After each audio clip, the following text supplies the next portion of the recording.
Heroesmart Homeschool Academy. Welcome to class. It's good to have you here with me. Today we're talking about composition. It's our composition class. Every fourth day of the week is our composition class. So it's good to have you here. Today we're going to be talking about subject-verb agreement. So we've actually been talking about this all along. I'm just going to help you to kind of pull all the pieces of information together to make one big picture. And we'll talk about the subject or the nouns and the verbs and how we want to make sure that they agree to have a grammatically correct sentence. But for now, let's go ahead and open up with the word of prayer and then we'll get right into today's lesson. We thank you, Lord, for this time we have to learn and grow. We seek to do the best we can and add to what we know. We love you, God, with all our hearts, and to others love we show. Pleasing you is our goal. Now to our lesson we shall go. In Jesus' name we pray. Amen. Amen. Good work. So, yeah, today we're talking about subject-verb agreement. We've been talking about this all the while. A subject, or in this case, you could say a noun. Okay. We say subject more specifically because there could be multiple nouns in a sentence, but there's usually one or two subjects. There could be many subjects, but you want to focus on the subject for that clause. Okay, and a clause is just a short phrase. For instance, I could have said the dog chases the cat and the cat chases the rat, you know. So there could be multiple subjects, but for that particular clause, you want to focus on that. So without getting technical, okay, I just want to tell you what this looks like. So a subject is going to be a noun, okay. And we talked about noun. Noun is person, place, or thing. Or idea, or value, or, you know. We've been talking about this all the while. We'll talk about persons like you, me, the dog, the chicken, Sarah, Hannah, Pamela, Victoria, you know, Elizabeth. Place can be, you know, the library, the store, Mr. Rooster's diner, you know, Freddy's front lawn, garage, you know, I don't know, all these different places. And the places can go on and on. And the things can be apple, orange, banana, phone, marker, pen, crayon, pencil, you know. And the idea can be any idea, okay? So nouns, so the subject, what you're looking for is noun. And the verb, you've been talking about verbs all the while as well.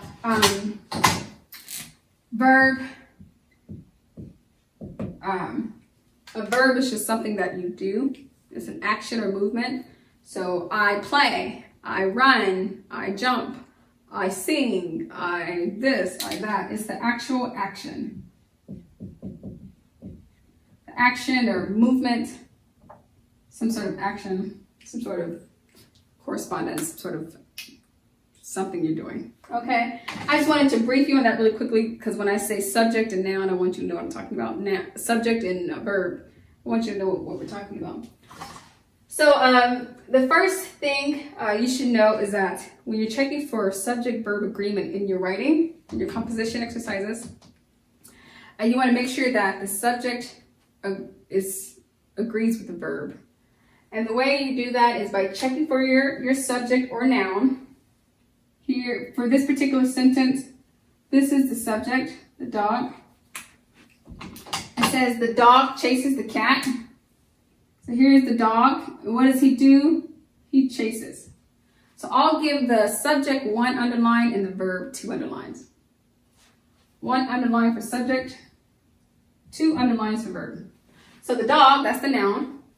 That would be a thing. Or an animal, say animal, person, place, thing, animal. Chases, that's the action. He's chasing, he chases. And what you want to do is make sure that the subject, how many dogs, is just 1 dog, so it's singular. Singular just means 1. It chases. So you want to make sure that the noun and verb agrees. The way you can do that is by confirming that the singularity of this noun agrees with the verb here. Dog chases. The dog doesn't chase, he chases.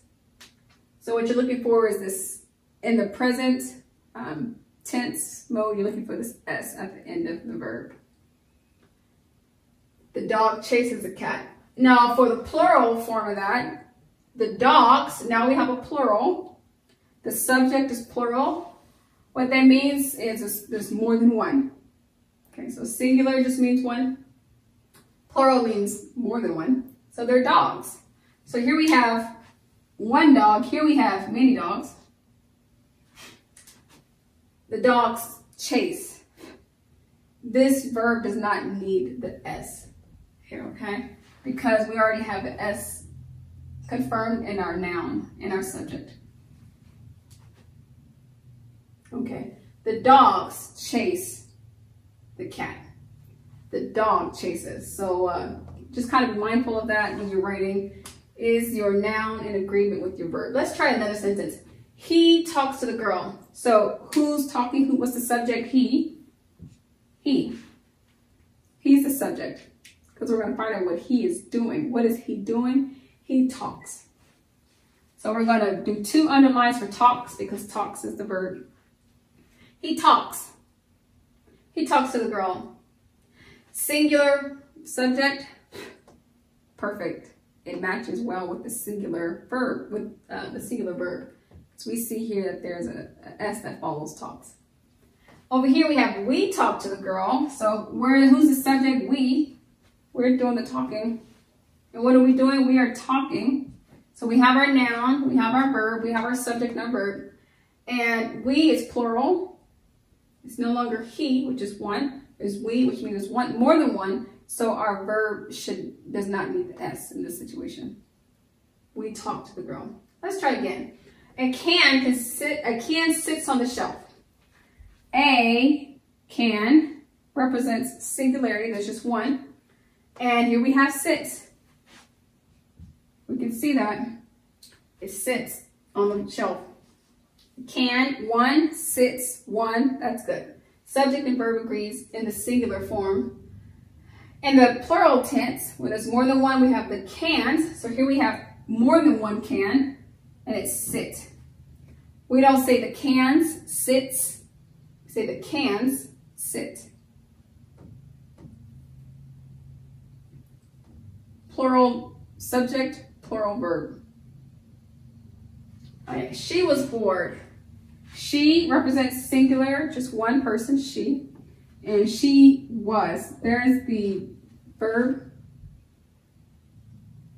She was bored. It's really was bored. What you can see here is the word was represents singular verb. You come right over here, we have they were bored. You have they, which is singular, and were, which is plural.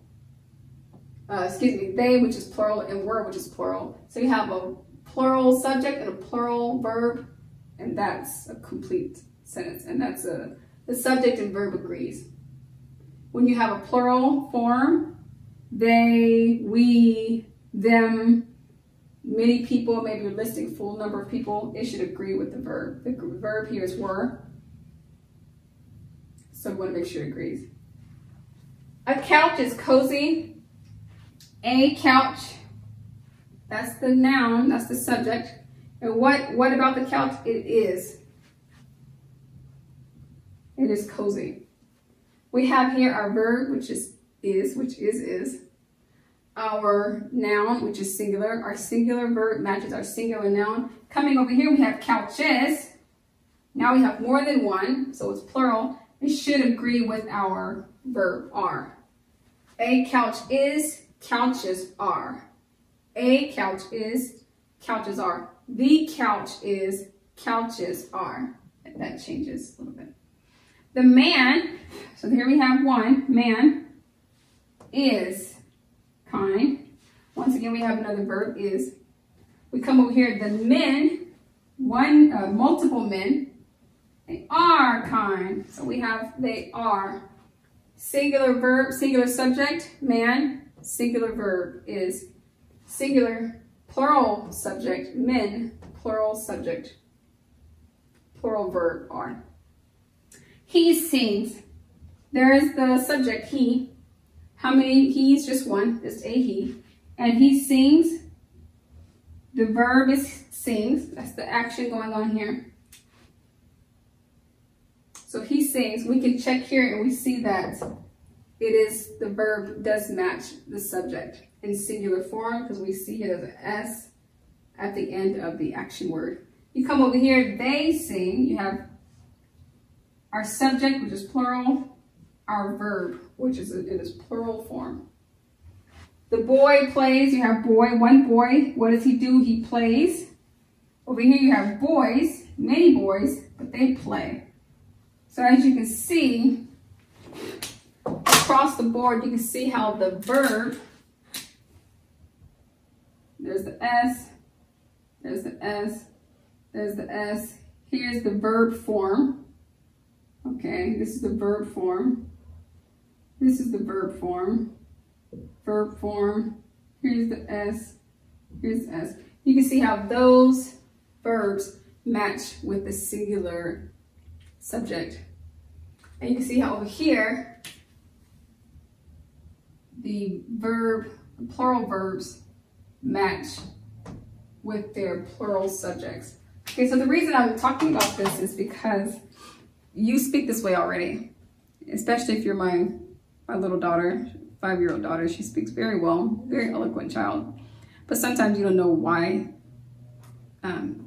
you say, this is a great day, these are great days. Like, well, I don't understand, I just speak because that's the way I hear my parents speak. But you should understand there's a reason behind this. We're going to talk about this far more extensively in 2nd grade, but while you're writing, you want to make sure your subject and verb is in agreement.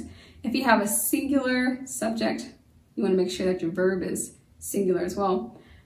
If you have a plural subject, you want to make sure your plural form of your verb is the verb is plural as well. So I wanted to give you an opportunity to see that in a vivid example, and hopefully as you're writing and composing, you're doing the same thing. That's all I have for you today, boys and girls. Don't forget to complete your own composition exercise. But until tomorrow, God bless. I'll be your hero's buddy, and as you study with Heroesmart, I will be your friend. So don't you